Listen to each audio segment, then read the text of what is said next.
a father, padulong sa mapurdoy sa iyahang negosyo, nanghupaw siya atubangan sa iyahang anak, atubangan sa iyahang anak, may decide siya na ibaligya ilahang mga kabtangan, ibaligya ilahang sakyanan for the sake of that business. Ibaligya niya tinuod, pero nagkalisod-lisod gihapon, nangutana ang amahan, Dad, nanong may gulit ang mga kanang negosyo, Dad, nga nagka-problema naman taana, nagkalisod naman taana, padulong na, kapobrehon, Dad, ibaligya na nato, giprenda na nato ang balay, ibaligya na nato ang konsep para lang anang ang negosyo. Mingon ang amahan nga, sige lang, good, laom lang. Ang bata, insultador kayo ang bata, mingon sa Dad, o saan pwedeng mahimo ang paglaom sa tuang negosyo, Dad? Saan may pwedeng mahimo ang paglaom sa tuang negosyo, Dad? So in order to demonstrate to his son, the father took his son to a well. Balon, idala niya dito ang iyahang anak. Okay, ani ni sanak? Naayda ko kayong balon, o sa kalit gituklod niya ang iyahang anak. Gituklod niya iyahang anak sa balon, mingtago siya, mingdalan siya, naningkamot ang bata nga musurvive, naningkamot ang bata nga musurvive, naningkamot, and it took the son until he was almost drowned. Mga 5 minutos ganyang kuwan dito, o dito pa mingangbak ang amahan sa balon, o giluwas siya. Bugatan ang anak sa gihimo sa amahan. After a week, gidala na po niya ang bata dito sa balon. Iyahan na pong gituklod ang bata, bisan naay hapoy kalibog ang bata. Pero, mas nagpursigi ang bata, mas naningkamot ang bata, ug mas midugay ang bata sa balon. Ming abot na siya 20 minutos, una pa siya mingsinggit sa pangalan sa iyahang papa. Dito may ambag niyang amahan, o mingon ang amahan, taas na lagi kayo imuhang time na nagpabiling ka sa balon, na naningkamot ka na masurvive. Ang tubag sa bata, luwason mang gihapon po ni mo pa. That is hope. Paglaom. Now, with our 2 readings today, or 3 readings today, God is telling us to be steadfast in that hope. First reading, in the book of Prophet Daniel, giklaro sa Dios dinhi kung unsa o sa pananaw ni Daniel, giklaro niya kung unsa ka kanabang kanindot ang pagluwas sa Dios. Labi na gyud sa mga tao nga iyang giklaro dinhi, mga tao nga nagpuyo sa gugma, that's one, ug ang mga tao nga naningkamot sa hustisya, that's two. Luwason niya ang tanan, much more ang mga tao nga naningkamot nga mupuyo sa gugma, ang mga tao nga naningkamot nga mupuyo sa hustisya.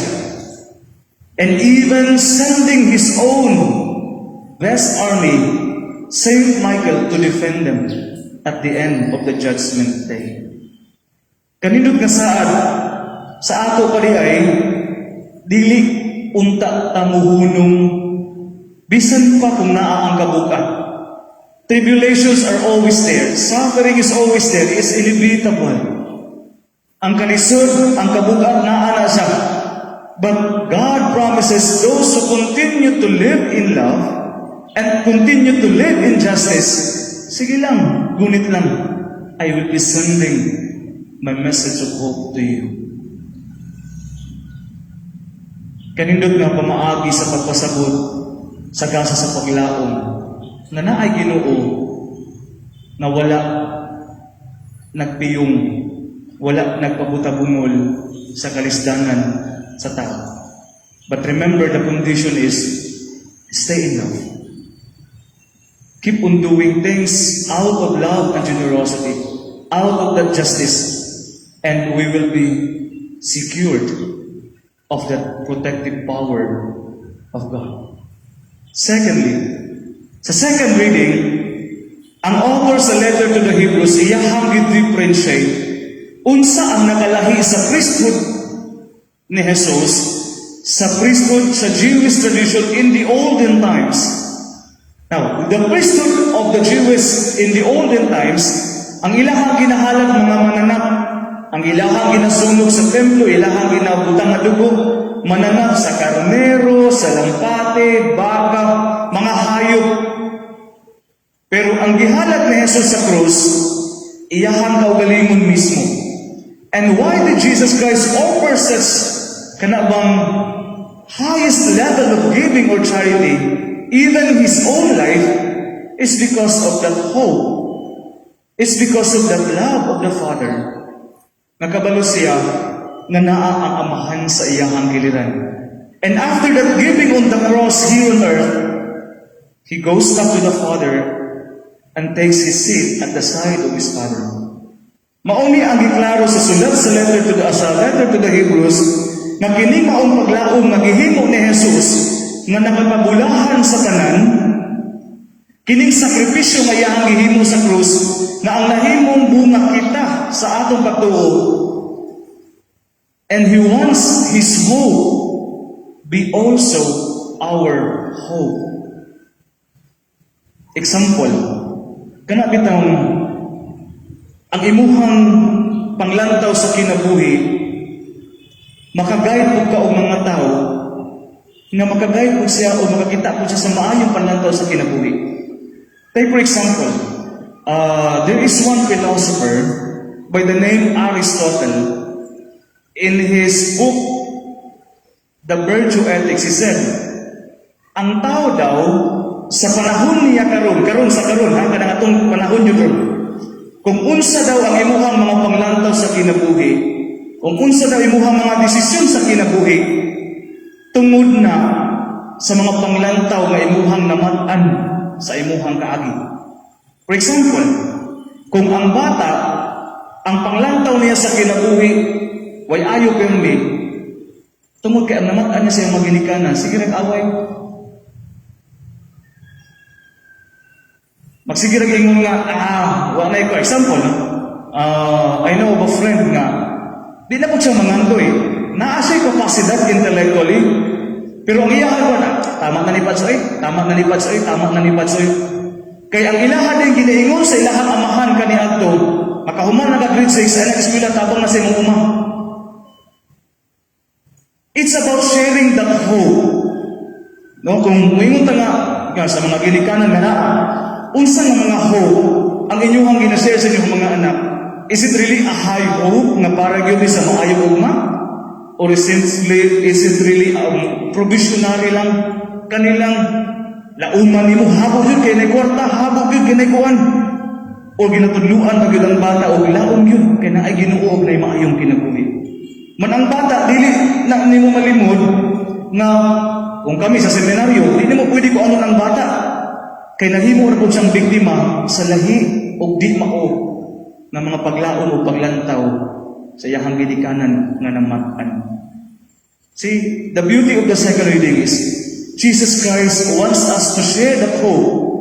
Hope niya nga sa mga siya may sakripisyo, ipakita sa letter to the Hebrews, ang pagsakripisyo ni Jesus sama pupunta sa itong pagsakripisyo nga siya mihalad siyang kinabuhi alang sa tanan. Let our hope also be a light to other na wala nakakita o paglaon.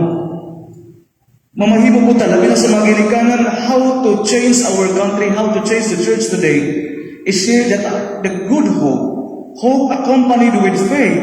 Diya sa mga bata nga nagtanaw na minaw dungan sa pagpangaon, dungan sa pagtanaw TV, dungan sa paghigda, nagatanaw na sila, nagalantaw na sila, nagapaminaw na sila.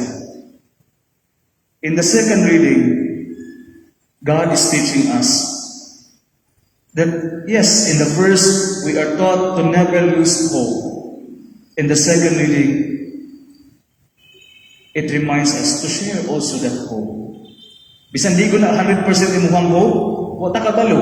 kanang kauban ka ng mga anak nimo nga naglisod sa pagtuon, dasigol lang nimo pirmi. Pero ayo pag himuang nga para sa istorya, ituklod nimo imong anak sa usa ka balon kay para madasig siya.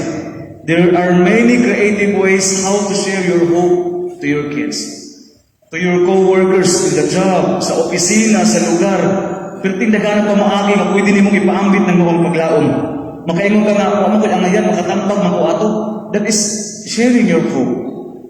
Third, in the gospel, kung ato siyang sabton, it leans us heavily of kanabang makahahadlok ng mga butang sa umaabot ng panahon. But literally, dili na to siya tan-awon sa imong anang konteksto. Watay kontrol ana, maabot man na o dili mo abot, watay kontrol ana. But the point is, rather we need to look at the inner meaning of these events, of these happenings. Sabto na to ang gospel, unsay inner meaning ana. Now, the meaning of this is, we need to stay in that hope. Wala tayo control, maunsa ang mga bituon, wala tayo control ana. Even the great scientists with all the discoveries, wala tayo control ana. Wala tayo control, mga unsa, mamalong ang adlaw, wala tayo control ana. But see to it at the very moment, at this very hour, attending the Mass, say to yourself, let us look in our hearts, have faith, and stay in hope. Dako ra kayo ang iskutan ni Jesus. Now, with our problems today, every one of us here has problems. Posible ang uban, nakalabang na, bag-ura, kay nanimba, nagpasalamat. Posible ang uban, naapagyudiha sa mauunos, naglisod pa, ang una-una naming simbaron, naglatagaw pa o sa pagpangitag solusyon. Posible ang uban, wa nagyoy, kalis na bang murag, at nagyod kaayo, unimaginable na kaayo nga masulba. Naata-tanan. But hope is telling us today, do not just simply stay there. Move. Have faith. Sama sa maong bata nga nangutana siya. Kung siya di mahimo sa paglaon, sa tuang business that the Father is teaching us together with Jesus Christ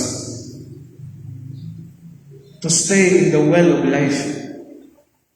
Have hope because we believe God will jump us in the well to save us. Usahay maguna-una ta nga ngit-ngit na kayo ang kalibutan, ngit-ngit na kayo ang problema nga asa ta karon, lisod na kayo igawas. But hope is there. Faith is there because faith and hope is in you. It's in you. It's a gift of God given to us freely. So kining santos nga misa kanatong tanan kanunay yung tatang mulaog sa Dios. Luyo ni ining mong pandemya, paglaom nga ubanan sa mga pagtuo, maayong buhat. Because at the end of the gospel, it is said nga mo labay ang tanan, all generations will, heaven and earth will pass away, but my words will not pass away. See, bisan pag maunsa na ang tanan, pero sure ta nga na ay Ginoo nga muluwas sa matag usa. And according to Helen Keller, even how dark the night is, we can still see beauty through the stars.